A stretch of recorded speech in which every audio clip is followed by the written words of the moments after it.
आस उदाहरण 2 को अनुध्यान करबा। आमे नेइथिले x - 2y - 7 = 0 और x + y + 2 = 0। पूर्व परी a1/a2 रो अनुपात 1/1 अर्थात 1 और b1/b2 रो अनुपात -2:1 = -2। एथुरु स्पष्ट प्रतीयमान होउची जे a1/a2 is not equal to b1/b2। अर्थात अज्ञात राशि x रो सहग द्वयर अनुपात और अज्ञात राशि y रो सहग द्वयर अनुपात असमान हेले सह समीकरण द्वयर लेखचित्र द्वय परस्पर छेदी हेबे एवं ए दुईटर अनन्य समाधान संभव। ए क्षेत्र रे सह समीकरण द्वय संगत एवं एमानंकर अनन्य समाधान रहिछि एहाकु निश्चित भाବରେ स्वीकार करिबा। उदाहरण 3 जे उदाहरण 3 को आमे लेखचित्र माध्यम रे प्रकाश करिथिले से समीकरण द्वय x + y - 3 = 0 और 2x + 2y - 6 = 0। आमे देखिले जे a1 = 1 b1 = 2 c1 = -3 एवं a2 = 2 b2 = 2 c2 = -6। वर्तमान आमे तीनोटी अनुपात स्थिर करिबा a1/a2 which is equal to 1/2 b1/b2 is equal to 1/2 और c1/c2 is equal to -3/6 is equal to 1/2। एठारे लक्ष्य कर a1/a2 is equal to b1/b2 is equal to c1/c2। Dutt समीकरण द्वयर अनन्य समाधान संभव हेउ नथिला बेले असंख्य समाधान संभव काहींकि कारण लेखचित्र द्वय एक एवं अभिन्न अटंती। भल भावरे उदाहरण 3 रो लेखचित्र को अनुध्यान कर। आमे जदि अन्य प्रकार रे कहिबा ताले सह समीकरण द्वय संगत एवं परस्पर निर्भरशील हेबे। उदाहरण 4 को लक्ष्य करिबा। सेठारे आमे नेइथिले x + y - 3 = 0 और x + y - 5 = 0 सह समीकरण द्वयर समाधान करिबा। बर्तमान उदाहरण 4 रे आमे देखिले जे a1 = 1 b1 = 1 c1 = -3। सेही परी द्वितीय समीकरण को लक्ष्य कर a2 = 1 b2 = 1 c2 = -5। पूर्व परी आमे अनुपात त्रय को स्थिर करिबा। a1/a2 is equal to 1 b1/b2 is equal to 1 एवं c1/c2 is equal to 3/5। एठारे पाइले a1/a2 is equal to b1/b2 is not equal to c1/c2 एवं दत्त सह समीकरण दुईटर कोनोसी समाधान एठारे संभव हेउ नाही कारण ए लेखचित्र द्वय परस्पर समांतर अटंती। लेखचित्रटी को देख एवं अनुपात त्रय को स्थिर कर एवं परवर्ती समय रे केउ क्षेत्र रे ए समीकरण द्वय असंगत हेउचंती ताकू लक्ष्य कर।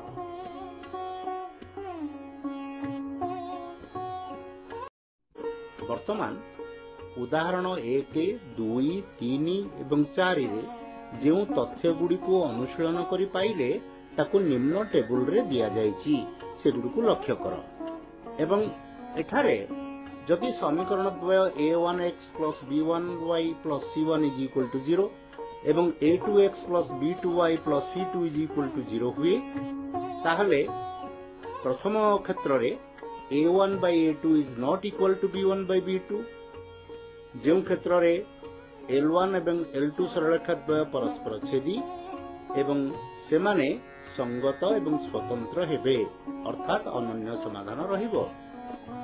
द्वितीय क्षेत्र रे a1/a2 is equal to b1/b2 is equal to c1/c2 जेउठारे L1 एवं L2 सह समीकरण द्वयर लेखचित्र समापतित अथवा एक एवं अभिन्न। तेणु एठारे समीकरण द्वय संगत और निर्भरशील कारण सेमानंकर असंख्य समाधान रहिछि। तृतीय शर्तटी हैला a1 by a2 is equal to b1 by b2 is not equal to c1 by c2 जेउथरे l1 एवं l2 सरलरेखा द्वय समांतर अर्थात से माने असंगत समाधान असंभव। समीकरण a1x plus b1y is equal to 0 एवं समीकरण a2x plus b2y is equal to 0 उक्त समीकरण द्वय को लक्ष्य करिबा जेउथरे c1 एवं c2 is equal to 0। एठारे समीकरण द्वयर अनन्य समाधान रहिबो जेउटी कि 0 0 जदि a1 by a2 is not equal to b1 by b2 हेबो एवं असंख्य समाधान संभव हेबो जदि a1 by a2 is equal to b1 by b2 हेबो। एई क्षेत्र रे समीकरण द्वय सर्वदा संगत अटंती। एठारे ए विशिष्ट समीकरण द्वय को लक्ष्य कर। आमे समाधानर शर्त संपर्क रे आलोचना कले से शर्त गुडी को नेई आमे निम्न उदाहरण गुडी को आसीबा। वर्तमान उदाहरण 5 को जिबा। प्रथमटी हला k रो केउ मूल्य गुडी को पाई 4x plus ky plus 8 is equal to 0 एवं 2x plus 2y plus 2 is equal to 0 सह समीकरणर दुईटी रो अनन्य समाधान संभव। उक्त उदाहरणर द्वितीय बिटटी हला k रो केउ मान पाई kx plus 3y minus k minus 3 is equal to 0 एवं 12x plus ky minus k is equal to 0 सह समीकरण द्वयर असंख्य समाधान संभव। वर्तमान प्रथम समाधानटी को जिबा। समीकरण द्वय 4x plus ky plus 8 is equal to 0 एवं 2x plus 2y plus 2 is equal to 0। लक्ष्य कर a1 is equal to 4, b1 is equal to k एवं c1 is equal to 8। सही परी a2 is equal to 2, b2 is equal to 2, c2 is equal to 2। वर्तमान a1 by b1 बा a2 by b2 अथवा a1 by a2 b1 by b2 अनुपात गुडी को स्थिर कर एवं लक्ष्य करिवो जे a1 by a2 is not equal to b1 by b2। ए शर्त रे a1 a2 b1 b2 रो मान पकाई देख जे k is equal to 4 पाइबो एवं दत्त समीकरण द्वयर अनन्य समाधान संभव जदि k रो मान 4 हो। वर्तमान द्वितीय प्रश्न रो समाधान को जिबा। एठारे a1 is equal to k, b1 is equal to 3, c1 is equal to minus k minus 3। सही परी a2 is equal to 12, b2 is equal to k एवं c2 is equal to minus k। सह समीकरण द्वयर असंख्य समाधान पाई आवश्यकीय शर्तटी हैला a1 by a2 is equal to b1 by b2 is equal to c1 by c2। तमे पूर्ववर्ती टेबुल टी को लक्ष्य करो। एथिरे a1 a2 b1 b2 c1 एवं c2 रो मान पकाई आमे देखिले जे k by 12 is equal to 3 by k is equal to minus k minus 3 by minus k। वर्तमान प्रथम समानतर आमे कोन पाइबा k square is equal to 12 into 3। this implies k is equal to plus or minus 6। द्वितीय समानतर कोन पाइबा देखो minus 3k is equal to minus k of k minus 3 which implies k square minus 6k is equal to 0। this implies k whole into k minus 6 is equal to 0। this implies k is equal to 0 किंबा k is equal to 6।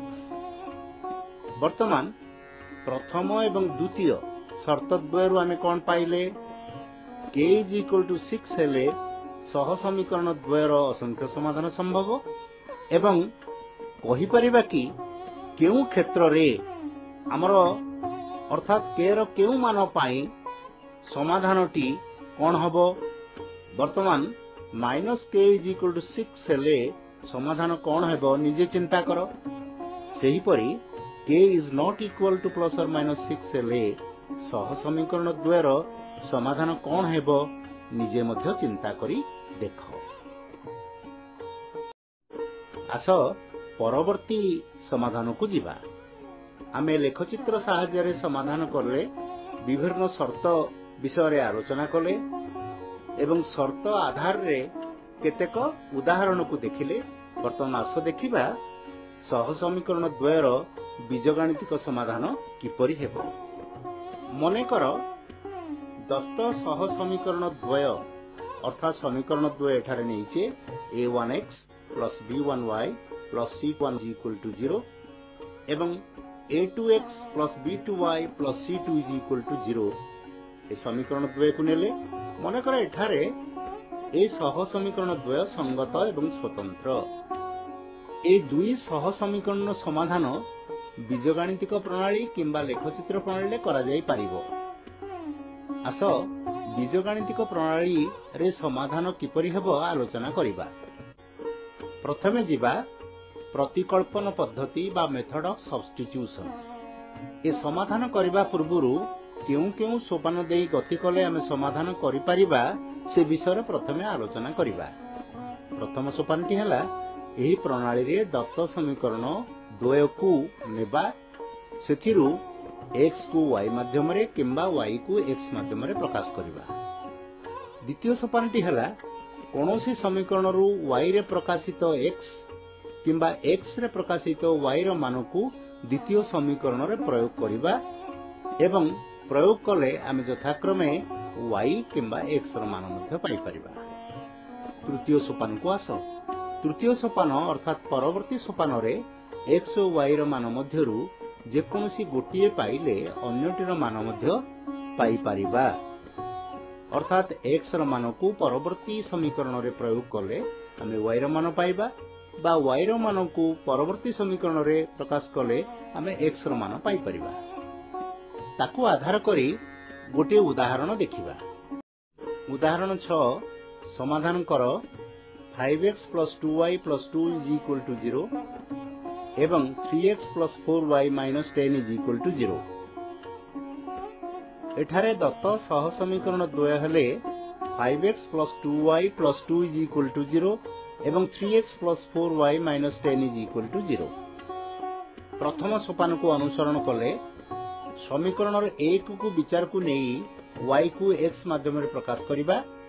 आमे पाइबा 2y is equal to minus 5x minus 2 which implies y is equal to half of minus 5x minus 2। द्वितीय सोपानटी हला द्वितीय एवं तृतीय रु आमे पाइबा 3x plus 4 by 2 whole into minus 5x minus 2 minus 10 is equal to 0। This implies 6x plus 4 whole into minus 5x minus 2 minus 20 is equal to 0। This implies 6x minus 20x minus 8 minus 20 is equal to 0। This implies minus 14x minus 28 is equal to 0। एथिरु पाइबा x is equal to minus 2। एठारे पिला माने लक्ष्य करो गोटिकरु y रो मूल्य नै अन्यटी रे प्रकाश कले बा अन्यटी रे प्रयोग करी प्रकाश कले आमे पाइले x is equal to minus 2। बर्तमान तृतीय सोपान रे समीकरण 1 रे x is equal to minus 2 प्रयोग कले आमे पाइबा 5 whole into minus 2 plus 2y plus 2 is equal to 0। This implies 2y minus 8 is equal to 0। This implies y is equal to 4। ताहले एठी समाधानटी पाइले 2 minus 2 and 4 that is निर्णय समाधान हला minus 2 4। दत्त सह समीकरण द्वय रे आमे x रो मान -2 y रो मान 4 नै परीक्षा करी देखिबा जे -2 4 द्वारा समीकरण द्वय सिद्ध हेउचंती। वर्तमान द्वितीय प्रणाली को जिबा अपसारण पद्धति बा मेथड ऑफ एलिमिनेशन। सेही भली किछि निर्दिष्ट सोपान गुडी को अनुसरण करी आमे समाधान करिवा पय अग्रसर हेबा। प्रथम सोपानटी हला एही पद्धति रे प्रदत्त समीकरण द्वय अर्थात a1x plus b1y plus c1 is equal to 0 और a2x plus b2y plus c2 is equal to 0 रु x किंबा y अपसारण करा जिवो। मने करो आमे x को अपसारण करिबा समीकरण 1 रे x रो सहग को समीकरण 2 रो उभय पार्श्व रे गुणिमा एवं समीकरण 2 रे x रो सहग को समीकरण 1 रो उभय पार्श्व रे गुणन कले पाइबा जे समीकरण 2 रो x रो सहग द्वय समान हेउची। बर्तमान द्वितीय सोपान को जिबा। समीकरण 2 रु x को अपसारण को बा x को अपसारण कले y रो मान पाइबा। तृतीय सोपान रे y रो मान को जेकोनोसी एक समीकरण रे प्रयोग करी x रो मान मध्य पाइ परिबा। सेही परि प्रथमे दत्त समीकरण 2 रु y रो मान अपसारण करी x रो मान मध्य पाइ हेबो। वर्तमान उक्त सोपान गुडी को अनुसरण करी उदाहरण 7 को जिबा। दत्त सह समीकरण 2 2x + 3y - 8 = 0 3x + y - 5 = 0। प्रथम समीकरण 2x + 3y - 8 = 0 एवं द्वितीय समीकरण 3x + y - 5 = 0। वर्तमान आमे समीकरण 2 रु x अपसारण करिबा। प्रथम सोपान द्वारा प्रथम समीकरण को 3 द्वारा गुणन करिबा एवं द्वितीय समीकरण को 2 द्वारा गुणन करिबा एवं सेगुडी को लेखिले पाइबा 6x + 9y - 24 = 0 एवं 6x + 2y - 10 = 0। वर्तमान प्रथम समीकरण रु द्वितीय समीकरण टी वियोग कले अर्थात 3 एवं 4 द्वारा नामित समीकरण 2 को तळकु तळ लिखि 3 रु 4 को वियोग कले आमे पाइबा 7y - 14 = 0 एवं y = 2। वर्तमान आलोचित तृतीय सोपान को आमे जदि देखिबा ताले समीकरण 1 रे y रो मान को आमे जदि स्थापन करिबा ताले पाइबा 2x + 6 - 8 = 0 this implies 2x - 2 = 0 this implies x = 1। अतः निर्णय समाधान हला 1 2। पूर्व परि x रो मान 1 एवं y रो मान 2 को नै आमे परीक्षा करी देखिबा जे उक्त मान द्वारा उभय समीकरण सिद्ध हेउछन्ति।